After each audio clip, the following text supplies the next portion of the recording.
Planting wildflowers adds color to a place that might otherwise just be bare rocks. Especially here in the low desert, there are a lot of rocks in a lot of yards, and adding wildflowers is a great way to add color during the spring months. My love of wildflowers started almost by accident. I bought a package of wildflower seeds, sprinkled them in my yard. It happened to be a pretty rainy year, and in the spring, beautiful wildflowers appeared.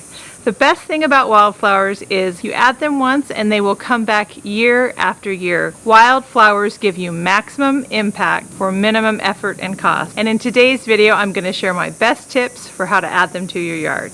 But if we haven't met before, my name's Angela from Growing in the Garden, and I love to share garden inspiration and helpful tips so you can be successful in your own garden. The first thing to think about is which type of wildflower to plant. For many reasons, including the most consistent blooms year after year, it's important to add wildflowers that are native to your area. Wildflower mixes are often sold by region. Choose the correct one for your region.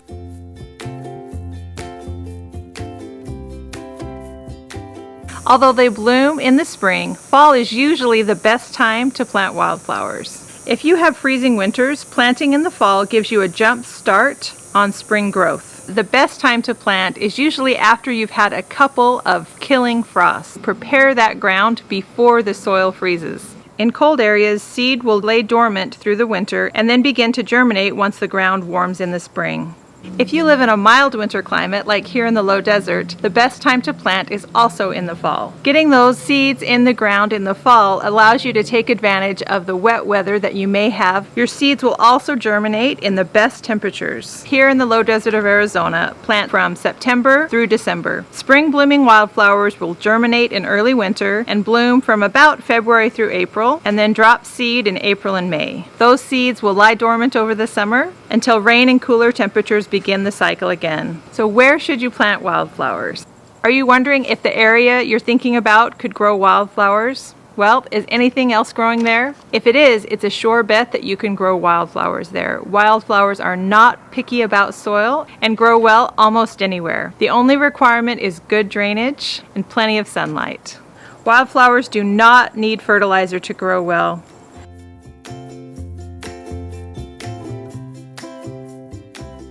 So once you've decided where to plant and what kind of wildflowers to use, it's important to follow the application rates. If you sow those wildflower seeds too heavy, those flowers are going to be too close together and they will crowd each other out and you'll have fewer blooms. It's tempting to throw extra seed down, but try not to, because then you'll just be thinning all those extra plants. Any vegetation should be removed prior to planting those seeds. Use a shovel or rake to loosen the top inch or so of soil. If you're planting an area with rocks, pull those rocks back and rough up that soil just a little bit. Scatter the wildflower seed as evenly as possible over your prepared area.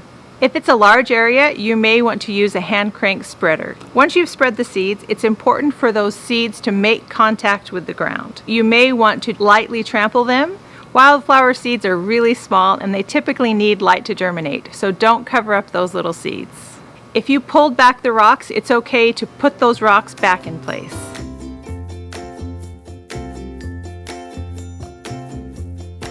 Once you've planted your seeds, you can wait for winter rains to come. If you choose instead to water your wildflower seeds, water long enough so that the seeds will germinate. Once seedlings get to be about 4 to 5 inches tall, water about every 7 to 10 days if no rains are present. Hopefully we'll have a nice wet winter and our wildflowers will grow beautifully. If we have more abundant rains, there'll be more abundant blooms. In drier years, there'll be fewer blooms.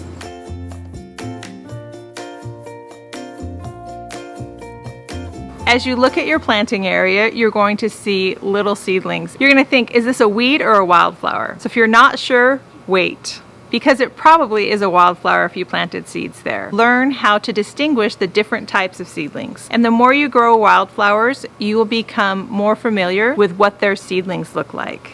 It's also a good idea to become familiar with what the different types of weed seedlings look like, so you can pull those right away. If you notice that the seedlings are too close together, go ahead and thin out those seedlings. Enjoy the beautiful flowers as the wildflowers begin to bloom. Here are some of my favorite wildflowers.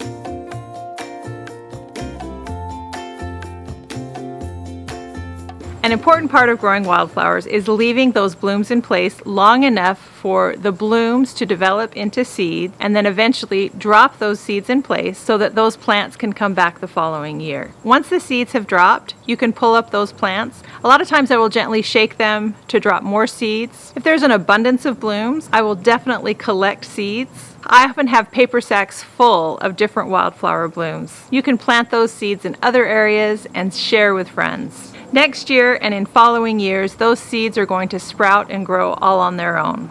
I'm so happy I added wildflowers to my yard all those years ago. They're still coming back and I enjoy them a little bit more each year. Thank you so much for watching.